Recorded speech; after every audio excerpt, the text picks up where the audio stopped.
ಯಾಕಂದ್ರೆ ಮೋದಿಜಿ ಸರ್ಪ್ರೈಸ್ ಮೇಲೆ ಸರ್ಪ್ರೈಸ್ ಕೊಡ್ತಾ ಇದಾರೆ, ಸಿಕ್ಕಾಪಟ್ಟೆ ಕೊಡ್ತಾ ಇದಾರೆ. ಬೇಡ ಅಂದ್ರು ಕೊಡ್ತಾ ಇದಾರೆ. ಏನ್ ಮಾಡೋಣ ಹೇಳಿ, ಎಲ್ಲ ತಡ್ಕೊಂತಾ ಇದೀರಲ್ಲ ಸರ್. ತಡ್ಕೊಳ್ಳೇಬೇಕಲ್ಲ ಮೇಡಮ್, ತಡ್ಕೊಂಡು ಮಾಡ್ತಾ ಇದೀವಿ.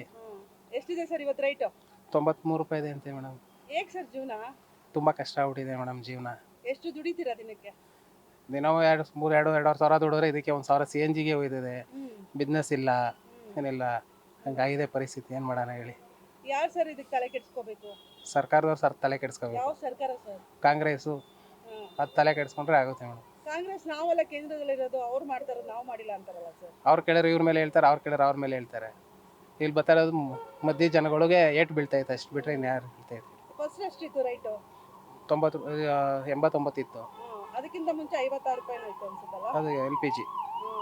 ಆಮೇಲೆ 89 ರೂಪಾಯಿ ಬಂತು, ಇವಾಗ 90 ರೂಪಾಯಿ. 90 ರೂಪಾಯಿ ಬಂತು, ಈಗ 93 ಆಗಿದೆ. ಈಗ 93 ಆಗಿದೆ. ಹೇಗೆ ಅಲ್ವಾ?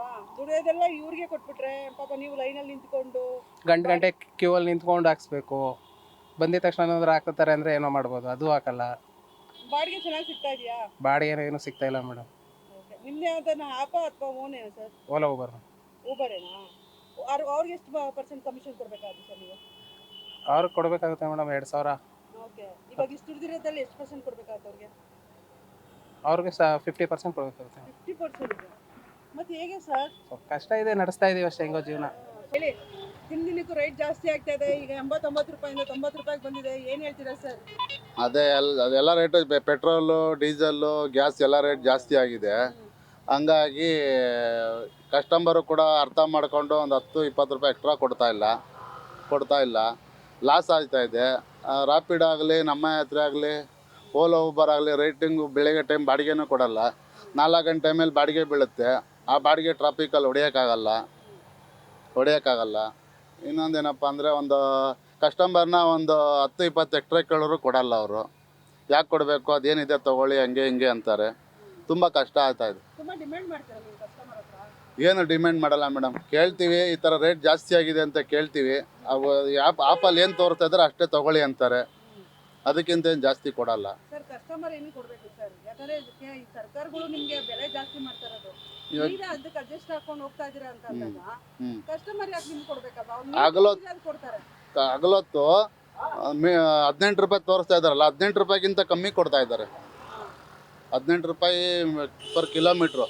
2 ಕಿಲೋಮೀಟ್ರ್ 36 ರೂಪಾಯಿ. ಎಷ್ಟು ಕಡಿಮೆ ಕೊಡ್ತಾ ಇದ್ದಾರೆ ಅಂತಂದರೆ ಹಗಲೊತ್ತು ಓಡ್ಸೋಕ್ಕೆ ಬೇಜಾರಾಗ್ತಾ ಇದೆ. ಅದೇ ಹೌದು, ಅದೇ ಲಾಸಲ್ಲಿ ನಡೀತಾ ಇದೆ ಒಟ್ಟಿನಲ್ಲಿ. ಅಲ್ಲ, ಈ ಥರ ಅದರಲ್ಲೂ ಬೈಕ್ ರಾಪಿಡೋ ಅದು ಇದೆಲ್ಲ ತುಂಬ ಜಾಸ್ತಿ ಆಗಿದೆ. ಬೈಕ್ ರಾಪಿಡೆಲ್ಲ ತುಂಬ ಜಾಸ್ತಿ ಆಗಿರೋದ್ರಿಂದ ನಮಗೆ ಬಾಡಿಗೆಗಳು ವರ್ಕೌಟ್ ಆಗ್ತಾ ಇಲ್ಲ. ಈ ಬೈಕ್ ರಾಪಿಡೋ ನಿಂತೋಗಿತ್ತು, ಮತ್ತೆ ಜಾರಿಗೆ ತಂದರು. ಆದರೂ ಕೂಡ ಬೈಕ್ ರಾಪಿಡೋ, ಆಟೋಗಿಂತ ಬೈಕ್ ರಾಪಿಡೋನೇ ಜಾಸ್ತಿ ಆಗಿದೆ. ಏನು ಮಾಡಬೇಕು ಅಂತ ಗೊತ್ತಾಯ್ತಲ್ಲ. ಏನು ಡಿಮ್ಯಾಂಡ್ ಮಾಡಲ್ಲ ಮೇಡಮ್ ನಾವು. ಕೆಲವರು ಮಾಡ್ಬೋದೇನೋ ಗೊತ್ತಿಲ್ಲ, ಎಲ್ಲ ಆಟೋದವರು ಒಂದೇ ಥರ ಇರಲ್ಲ.